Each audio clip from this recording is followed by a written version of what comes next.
Hi folks, thanks for stopping by.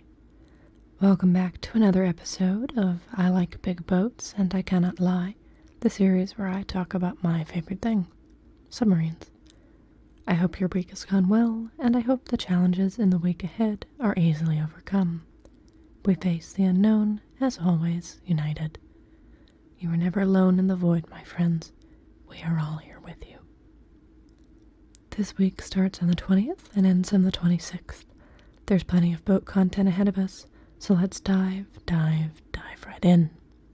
In 1922, the H-5 was decommissioned after only 4 years of service. H-5, one of 6 built for the Imperial Russian Navy by Puget Sound Navy Yard in Bremerton, Washington, operated out of San Pedro Submarine Base in San Pedro, California, working with Submarine Division 6 and 7. She departed San Francisco on the 25th of July, arrived at Norfolk on the 14th of September, and was decommissioned there on October 20th. In 1942, the USS Darter, SS-227, was laid down by the Electric Boat Company of Groton, Connecticut. Darter, a Gatto-class diesel-electric submarine, was the first ship of her name. There's actually another Darter with this as a significant date, SS-576, a unique boat based on the Tang class with many different improvements. She was commissioned in 1956, built also by Electric Boat. This starter was designed with new acoustic, electronic, and fire control gear. She was meant to be the way of the future. Her sisters were supposed to be the USS Grayback and Growler, but they were completed as strategic missile submarines instead. 576 was larger than the standard Tang class at 285 feet versus 268.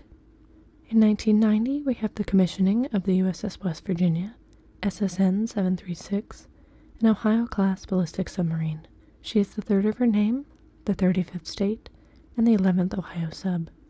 Her current home port is Kings Bay, Georgia, which I feel like we don't get to talk about often here. I really like her motto, Montanae Semper Liberi, mountaineers are always free. It goes along with the nickname, the Silent Mountaineer. And yes, I looked up how to pronounce that properly and still failed at it, so let's just move on. At the time of her commissioning, West Virginia had 2 crews, as do all ballistic missile subs. Captain J.R. Harvey commanded the blue crew, and Captain Donald McDermott commanded the gold. Ohio-class subs are 560 feet long, with a 42-foot beam and a 38-foot draft. Their S-8G reactors can speed them along at greater than 25 knots, down to a depth of over 800 feet. Exact numbers are classified, and trust me, I won't go looking for details. Some things are meant to be secret, and those pieces of information are definitely. Moving on to the 21st, we have the USS Cachalot, SS-170, laid down on this date in 1931 by Portsmouth Naval Shipyard, Savies Island, Kittery, Maine. Cachalot was the lead ship of her class, called the V-Boats. It was the first sub to have a torpedo data computer, the Armor Corporation's Mark I, installed. I tried to find info about this, but I feel like most of that would be a little bit too in-depth for a video like this. Next is the USS Chubb, SS-329, a Vallejo-class sub built by Electric Boat. She was commissioned on this date in 1944. Originally, her name was to be Bonacci, but she was renamed on the 24th of September 1942. Chubb went on 3 successful war patrols in World War II and received 3 battle stars. In 1989, the USS Topeka, SS-754, was commissioned by General Dynamics Electric Boat in Groton. Topeka is a Los Angeles or 688 class sub. Along with USS Albany, she was partially built using HY100 steel. That's a high yield strength of 100,000 psi. This would probably allow them to dive slightly deeper than the Los Angeles standard of about 1,300 feet. But again, I don't know, and I'm not going to try and find out. Topeka is stationed at Naval Station Pearl Harbor in Hawaii. Her motto is Defender of the Heartland. A fun fact, and a second Transformers reference in one of these videos, Topeka was part of a carrier battle group that guarded the dumping site of Megatron in Transformers: Revenge of the Fallen. It is strange how often I get to talk about the Transformers series while doing these videos, and I greatly enjoy it. On October 22nd, 1920, the keel was laid for USS S-48, SS-159, and S-49, SS-160, two S-class submarines, by the Lake Torpedo Boat Company of Bridgeport, Connecticut. We've talked quite a bit about S-class boats, but I don't think we've ever really talked about the contractor. Lake Torpedo Boat Company was founded by Simon Lake in 1912 and competed with Electric Boat for Navy contracts until their dissolution in 1924. Electric Boat itself, as we can clearly tell, remains in business to this day. Lake didn't necessarily have the ability to build the larger boats the Navy envisioned, and the Navy preferred to focus their sub-construction at actual Navy yards, such as Portsmouth Navy Yard in Kittery. Lake Torpedo Boat Company completed 26 vessels for the U.S. Navy and designed the Imperial Russian Navy's Oseter and Cayman-class submarines. In 1941, the USS Trigger, SS-237, Agado-class diesel-electric submarine, was launched, sponsored by Mrs. Walter N. Vernau. Trigger, first of her name, was built by Mare Island Shipyard in California. The USS Benjamin Franklin, SSBN 640, was commissioned on the 22nd of October in 1965. Captain Donald M. Miller commanded the Blue Crew, and Commander Ross N. Williams commanded the Gold. Each crew consisted of 120 sailors. Benjamin Franklin was the lead boat of her class of ballistic missile submarines and was built by Electric Boat. These vessels were 425 feet in length, with a beam of 33 feet and a draft of 31 feet.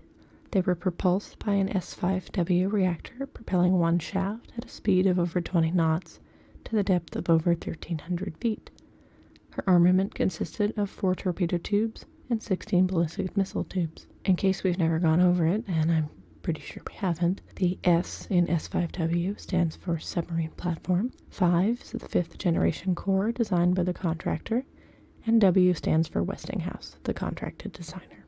S-5W was the standard from 1959 on the USS Skipjack until Los Angeles subs introduced the S-6G reactor in the mid-1970s.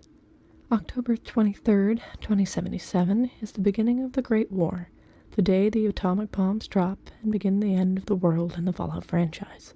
It also has some submarine significance. In 1961, the keel was laid for the USS Henry Clay, SSBN 625, a Lafayette-class ballistic missile submarine built by Newport News Shipbuilding and Dry Dock Company in Virginia. Her motto was Preservation of the Nation. Lafayette boats succeeded and evolved upon the design of the Ethan Allen class. They were an integral part of the 41 for Freedom, the Navy's nuclear deterrent force throughout the late 1980s. The armament consisted of 16 Polaris A2, A3, or Poseidon C3 missiles, depending on the boat. The Wikipedia entry mentions a hovering system that could manage the trim when firing missiles, which I never thought of. I suppose that, yes, firing a missile could definitely affect the trim and ballast of a giant floating missile holder. To be honest, I'd never really considered it. In 1965, we had the launching of the USS Mariano G. Vallejo, SSBN 658, built by Mare Island Naval Shipyard and sponsored by Miss Patricia Oliver Vallejo McGettigan, Mariano Vallejo's great-great-granddaughter. Though she was scrapped via the Ship and Submarine Recycling Program at Puget Sound Naval Shipyard in Bremerton, Washington, her sail was preserved and moved to a permanent memorial in the Mare Island Museum as part of the Save Our Sail project. Her control room and a fully operational periscope were also salvaged. That's the perfect place for them to go, I think. I think that's a lovely tribute.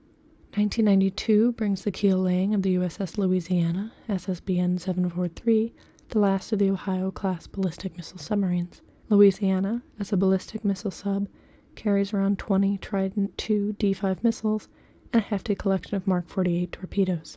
Her current home port is Naval Base Kitsap, Bremerton, Washington, and her motto is Union, Justice, and Confidence. Per the New York Post, she was involved in some sort of accident in 2021 while undergoing routine testing at Puget Sound Naval Shipyard, but no one sustained any life-threatening injuries.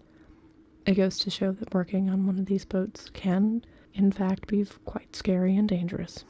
Also on the 23rd, the USS Hammerhead, SS-364, a Agado-class submarine, was decommissioned in 1954 and immediately loaned out to the Turkish Navy, who recommissioned her under the name Serbi. She wouldn't be formally sold until January 1st, 1972. On the 24th, the USS Hammerhead appears again, this time in 1943, when it was launched by the Manitowoc Shipbuilding Company of Manitowoc, Wisconsin. She was sponsored by Mrs. R.W. Barry. Another Gato sub, the USS Robalo, SS-273, was laid down in 1942, also by Manitowoc Shipbuilding. In 1959, after 4 war patrols, the USS Kraken, SS-370, a Baleo sub, was decommissioned. She was transferred to Spain the next day and given the name Emirante de Garcia de los Reyes. The Spanish Navy would hold on to her until April of 1981, when they would decommission her. The USS Miami, SSN 755, laid down her keel on this day in 1986.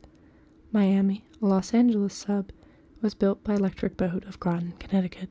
It is quite a shame what happened to her, but that's a story for another day. Miami was homeported in Groton, and her motto was, "No free rides, everybody rows."